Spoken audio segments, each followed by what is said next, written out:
Live from Radio Row, SportsGrid's coverage of Super Bowl 59 continues. Joe Lisi alongside Sam Schwartzstein, analytical expert for Thursday night football. Sam, just a great atmosphere here tonight. It's unbelievable. It's my first time at Radio Row, first time getting to meet and greet a lot of the people I know from the internet through the analytics community, so it's been great being here.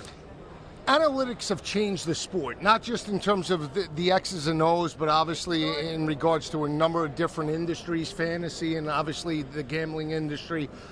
How did you get involved in the analytics end of it, and more importantly with the NFL? Yeah, so I played football at Stanford. I was a center. I'm not the biggest, strongest guy or fastest guy in the world. Not many Schwartzsteins are, but I was able to find some value by understanding what the team was going to do, the defense was going to do before they do. Right. So I was able to then use analytics to help build up that kind of repertoire. And so analytics have been involved in football for years. It's probably the most analytical sport from the early days, trying to identify tendencies. Right. What is my opponent going to do?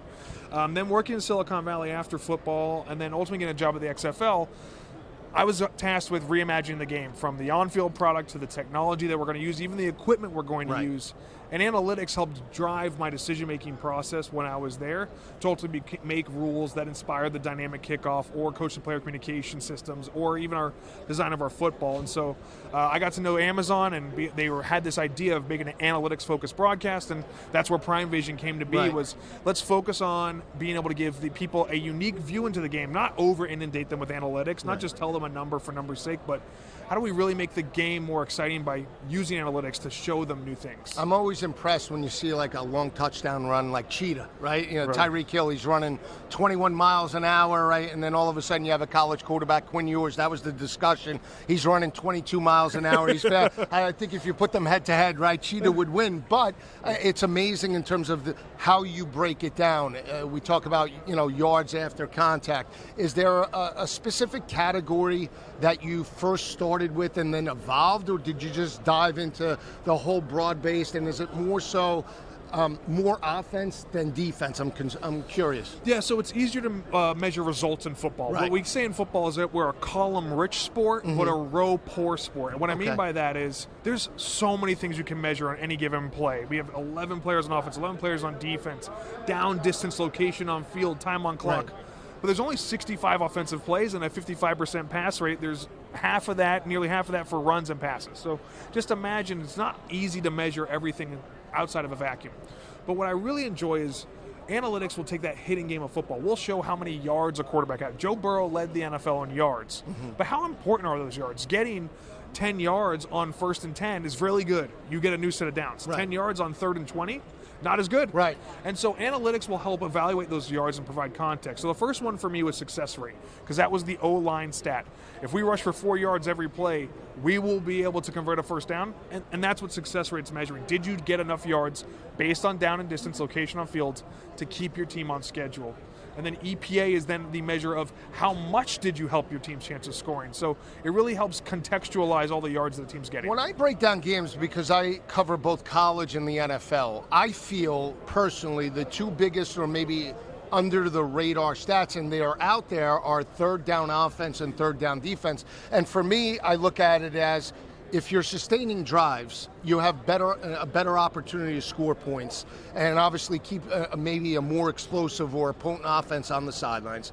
And when you have a defense, let's say, dominant, 29%, 28%, especially in college football, but more importantly in the NFL, now you're taking games over and you're providing your offense a short field. Are those still two of the most important statistics, offensively and defensively? Oh, absolutely. And those actually are reflected in both those stats, success rate and expected points added, because what you want to do is the thing you're not expected to do. Right. If you take anything away from analytics, it tells you do the thing that's unexpected.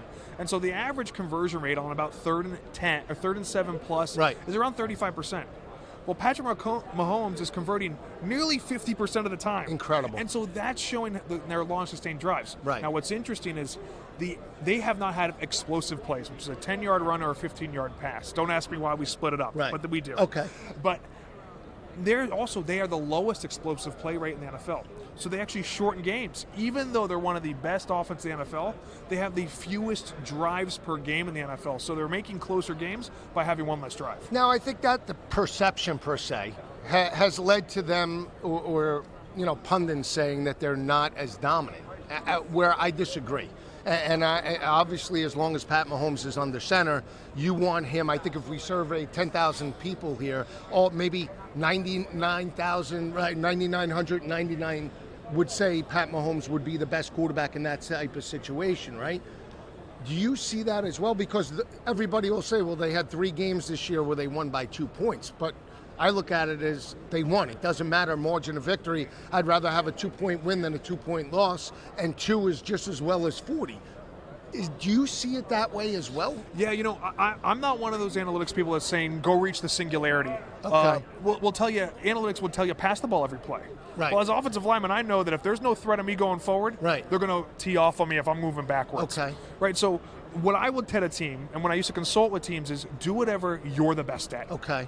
Be unique and have that unique flavor. And if their job is, hey, if we're in a close game, we have Patrick Mahomes, they don't, we're guaranteed to have that, I'll take that. Right. Margin of victory, analytically, they might not be the best, but this clearly works for them. I would not say that this is the most talented Chiefs team they've had. You brought up Cheetah, right? They don't have the deep threat. Even Xavier Worthy, who they drafted to be there, he's more of a lateral guy, a screen guy for them this season. They don't have the deep threat. They might not be the best offense, but they're winning games, and they're winning it their way. If you're going to ask a team to go try and be somebody else, like a lot of these teams, coaches will leave Sean McVay's system, and they'll try and be Sean McVay. Right. You don't have Sean McVay. And so you need to be able to be the best version of yourself. And so an analytic, I can tell you they need to be better on short yardage. Right. But no, they're doing just fine. Okay, let me ask you this, because this comes up a lot in terms of especially what we cover, the gambling perspective, which fluctuates from an in-game perspective. Going for it on 4th down and 2-point conversions. And I've always brought up, and I want to get your take, yes, we talk about it from the offensive perspective, where your conversion rate, let's say, is 55% or 60%. You would take that every time, or more than 50, right? Or maybe in certain situations, 4th and 1, 4th and 2 inside the 20, right?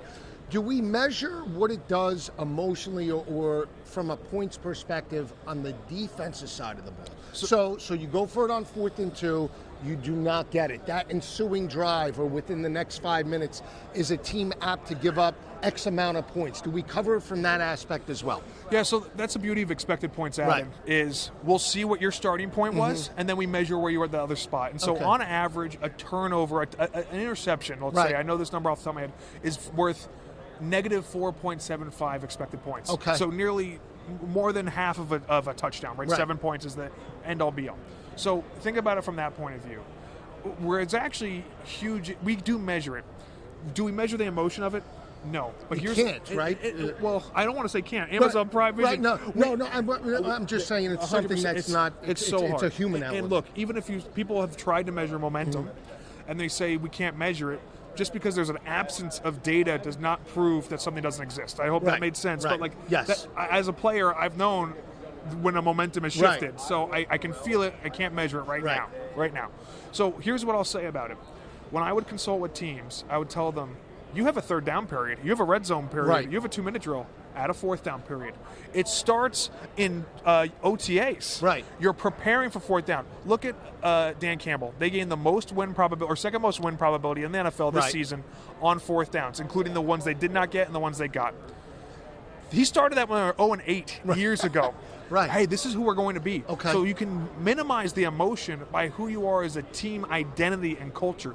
And culture will always matter more in those scenarios than the greatest play call or something like that. So the team, like the defense for the Eagles, know, hey, every 4th and short, we're going for it. Right. I don't care where we are, because they've seen that for the last 4 years. The tush push has been 87% successful. Right, which is incredible. Right, and so you start there. You start early on in OTAs. We're going to have a period for it. We're going to have a play for it. At Stanford, we had 64 lead dive. It was run behind David DeCastro, all pro. Yeah.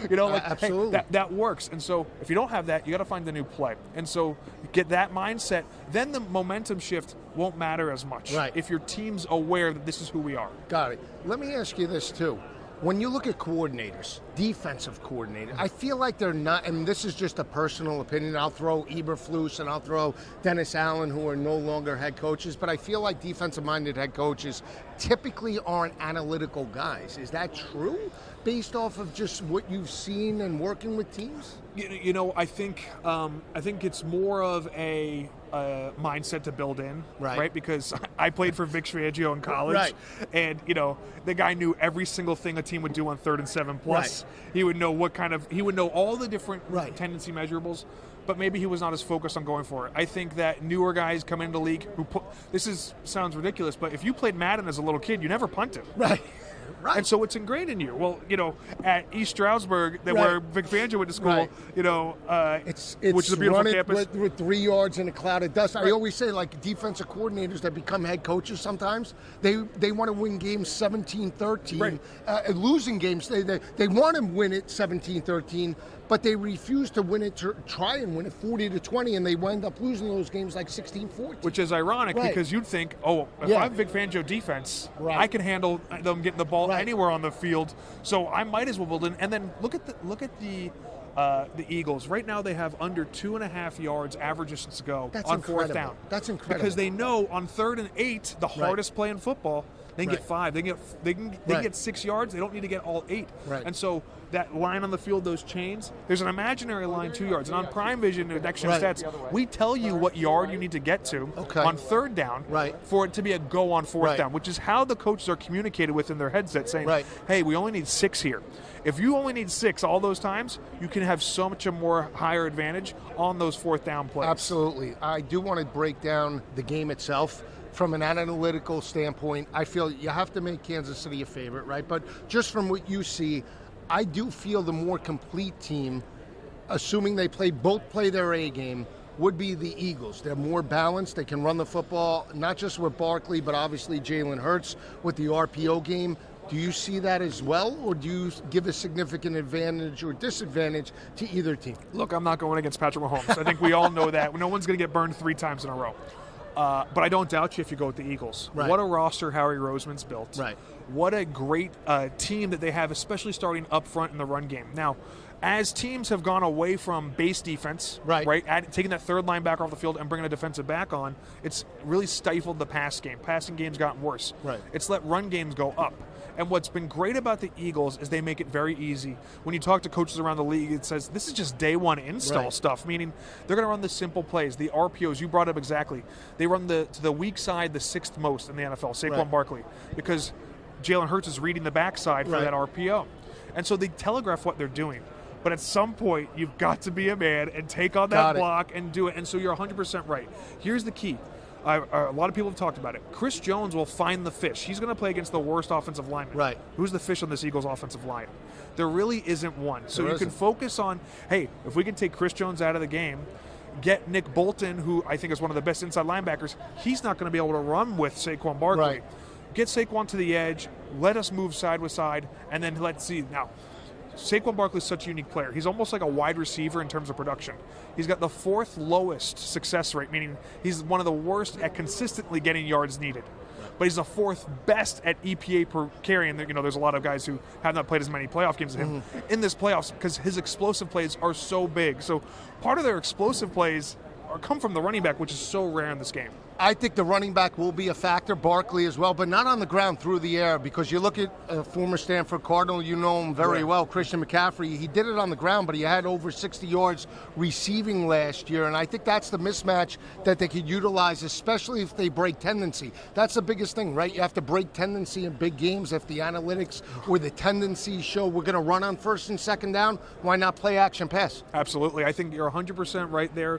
One of the best screen teams in the postseason this year. They're 13 for 13 completion, 70% success rate, the Eagles are. Great insight and information. We'll be right back.